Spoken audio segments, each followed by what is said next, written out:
આ વાવાઝોડાથી બાવળ પડી ગયો છે, તમે પણ જોઈ જ રહ્યા છો। વાવાઝોડું આવ્યું હતું રાતે બહુ, એટલે આ બાવળને ભોંય પાડી દીધો છે।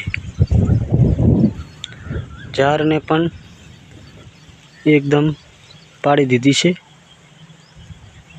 જો તમને પણ દેખાતું હશે ઝાડ કેવી રીતનું નુકસાન આવ્યું છે। હજી પણ પવન છે।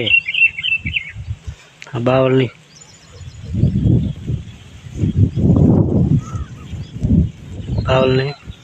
ખેતરમાં પાડી દીધો છે। રાતે વરસાદ વરસ્યો હતો, બહુ પવન સાથે વરસાદ હતો। વરસાદ એટલો નથી વરસ્યો, માપનો જ વરસ્યો હતો, એટલા માટે ખેતરોમાંથી પાણી નથી ભરાયા, પણ પવનની ગતિ વધારે હતી, એટલા માટે આ બાવળ ખેતરમાં પડી ગયો છે।